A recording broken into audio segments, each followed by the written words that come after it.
Welcome to Midlife Unlimited Life for Five. I'm your host, Kate Porter, the Midlife Metamorphosis Coach, and I am delighted to be joined by my episode 36. How did that happen, guest? The wonderful Jenny Gordon, the mother-in-lawsome, to talk about what else are we going to talk about? How to be a perfectly imperfect mother-in-law. To give you a taste of our episode that's available now, wherever you listen to your podcast. So, welcome, Jenny. It's wonderful to have you here. As ever, Kate, it's fabulous to be here. It's a magnificent Monday, isn't it? I do love a Monday, and I'm delighted to be here with you because it's always a pleasure. We always have such good fun when we chat. Well, but that's it, because Midlife Unlimited, and you just epitomise what it's all about. It's all about telling it how it is, smashing those stereotypes. And I think the very word mother-in-law, if that doesn't summon up stereotypes, I don't know what word does. Why? What? I mean, I'm not yet, but you are. I hope to be soonish. Ish. Uh, why? Why such a bad rap? Why are we scary old dragons? I think there's lots of reasons. I think there's a lot of societal conditioning. I think that every time, every generation, things change, don't they? Things that weren't acceptable or were normal 50 years ago aren't normal now. Things change with every generation. And what doesn't change necessarily is the intergenerational conversations that we need to have. Yeah.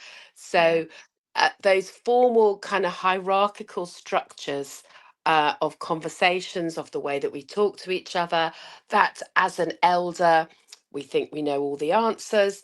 Um, all of those things, and that negative stereotype that, as you say, has we've been the butt of jokes. There aren't really father-in-law jokes, are there? But there's Why not? I masses of think we should come up with some. I think we should come and join the Facebook group, the Midlife Unlimited podcast Facebook group. I think Jenny and I are going to start writing some take my father-in-law father-in-law jokes. jokes. Yeah. And I think that, so what happens is that people, a lot of it is around self-awareness, a lot of it is around the way that we um the way that we get in our own way, Oh, often yeah. unintentionally, often because we feel that we know better, we're doing better, we've got all this wisdom to impart. But what we have to temper that with is the fact that our offspring, our children, are grown-ups, whether we think they are grown up or not. They are. And we have, and that technology has changed, society has changed. There's all sorts of things that change, that we have to take that, take into consideration. That often doesn't happen. And I think the most classic is that, don't give advice unless it's asked for. And even then, when you give advice, it's a bit like a cake, isn't it? People can choose whether they eat it or not. They can look at it and go, thanks very much, that looks fabulous, but it's not for me. And if they don't eat it, don't get Take offence. offended, feel jealous, because they're a really power. I mean, I've been through, still going through a bit, because my little baby, 23-year-old, is home temporarily. But the whole empty nesting thing, that's like a precursor really to moving into this change that mother-in-law, I mean, it's about, if we ever had it, losing our ranking as top female, and Top, yeah. yet another change, another evolution even in our role. Now, I know not everyone watching and everyone listening is a mum by choice, by for whatever reason, but I still think it's something that impacts so many of us. And having a mother-in-law, they may well, but it is yet another time that we're thinking, who are we? Who are we as a mum? Can we? Do we dare? Should we? Oh, I hate shoulds, and I know you do too. But a phrase that you use, and I think it epitomizes how I feel about the whole role of a mother-in-law, is the fear of walking on eggshells. Kind of almost preempting you're going to say the wrong thing, do the wrong Yeah. thing. You're scared to be you. So you start diluting, heaven forbid, with you and or you and me, because we're quite not loud characters, but you don't Yeah. we're hard to ignore when we're in the room. Um, So do we dilute ourselves? Do we stop being Kate and Jenny, or do we say no? This is us. So I have a wonderful analogy that I, if you, we are not one person, although we are, but we have, many facets of our personalities. And when we first meet somebody, for example, we might sit back and watch a bit. We are many people in one body, and I think of it a bit like uh, a play, a stage. And in that play, the play of life, we are different characters. We are Yeah, still us, but we play different roles. And different roles required us to use different facets of our personality, different facets of who we are, different strengths, different things we've learned. So it's like the tool bag. So for every role that we have in the play of life, if that's not too, no, the play of I think life, that sums it up quite well. Yeah, no and drama though. We'll avoid the no, we drama, don't want but we'll drama. go. No, No, but we'll go with the play. Absolutely.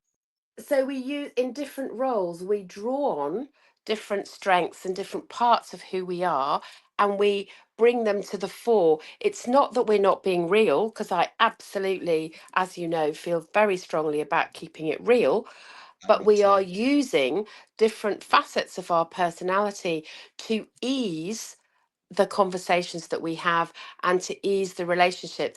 And that's why self awareness for me is so important, because often it's easy to point the finger at other people and go, oh, it's them.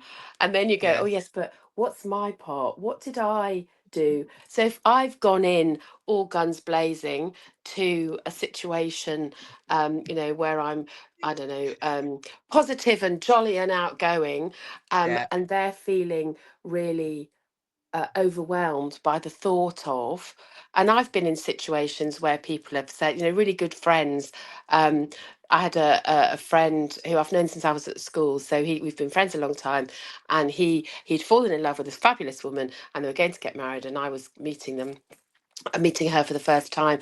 And when we met, obviously, I recognised the fact that her fiance and I had a long history, as only as friends. I need to be very clear about that. yeah, Um, and but we'd been friends since we were 13. We'd supported each other through a whole load of stuff, and we had history yeah. that she didn't know about, or wasn't part of. And so it's a respect that actually that can feel quite uncomfortable. And Mm. so I was really gentle and maybe slightly quieter than I would normally be. I just toned it down a bit. And afterwards, after our meeting, she went, I was so scared to meet you, because you're a such a powerful force in this man's life. And she said, I and was I going to say, I yeah, I such a wanted big you. part. So although it isn't in Lawsome as such, it is kind of. And she said, but you're just lovely. And I think we're really good friends. We have become really good Mm. friends. And I said, firstly, I am no threat to you. You know, um, that's I'm no threat. I'm here to, get to know you, to understand who you are. You love my friend. I love my friend. So we're kind of on the same side. And that's exactly the same in that in lawsome relationship is, I love my son, you love, or my daughter, you love my son or daughter, and therefore we're on the same side. However,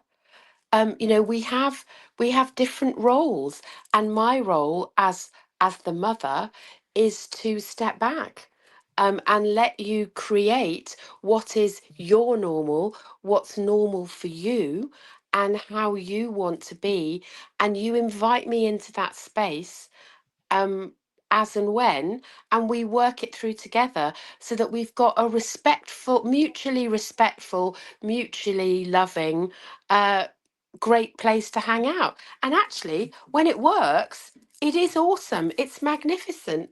It's wonderful. When it doesn't, It's absolutely hideous. It's awful. It Yeah. causes so much pain and distress and alienation and misery, not just to the mother-in-law and the immediate, son or daughter, but also potentially brothers and sisters, um, other members Grandchildren. of the family. uh, if you have children, then that's another thing. And I think the in-lawsome uh, relationship gets more complicated with every generation because, as you said, you might not be a mother, but you might be through marriage, through relationships, through blended families coming together. You might be in that role Mm, regardless of whether regardless of biology, and therefore it can be sensitive, um sensitive negotiation and navigation is really important, and it's not about right or wrong. It's about how do we make it work in the situation that we've got. yeah, no, absolutely. Oh, I'm loving. I could talk to you all day, but we're not going to. We're One not, thing are I we? We're will going to one thing I will say is our episode, I will say hand on heart, obviously I'm not a mother-in-law yet, but it is something that in the back of my mind was like feeling a little, I don't know, sad's the right word, that feeling of loss, that feel like all the things that we talk about. Go and check out our full episode. But after our conversation, I feel very different about it. I feel very different about it. So thank you for that. Please go and tune in, ladies and gentlemen, because there's room for you as well. Because I think you might feel a bit of a shift by this conversation. Because I say, yes, there's lots of laughter, but it's serious as well. And I think we make it very out there. We oh, talk about things that we don't, not everyone talks about, because we think no one's going to be interested. Oh, who cares? Well, we care. We care. Now, anyone who's been thinking, I want a bit more Jenny in my life, all your contact details are in the show notes for our episode.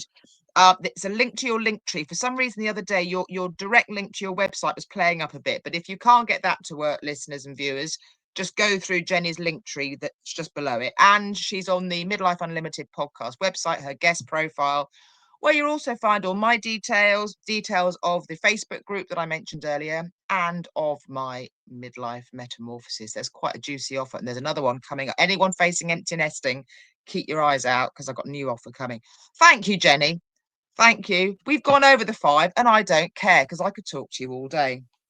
And for those that don't know, Jenny's actually in the Lake District at the moment. I'm hugely jealous because she's probably going to go for a dip now, aren't you? well, actually, I'm going for a spa. So Oh, sorry. Sorry, not well, sorry. thanks. I'm going to go and see my dad. So there you go. That's lovely. I'm going to see my dad this week too. So yes, I'm really easy to get in touch with. No question too silly. So please get in touch, and absolutely listen to the episode because it's brilliant. Though I say it myself, we had such a great conversation, didn't we? It was wonderful. Well, you have a wonderful rest of day. Thank Thank you. you for viewing. Go and check out our audio episode, available wherever you listen to your podcasts. Thank you again, Jenny, for joining me. And here's to living Midlife Unlimited. Take care. Take Bye. take. Bye bye.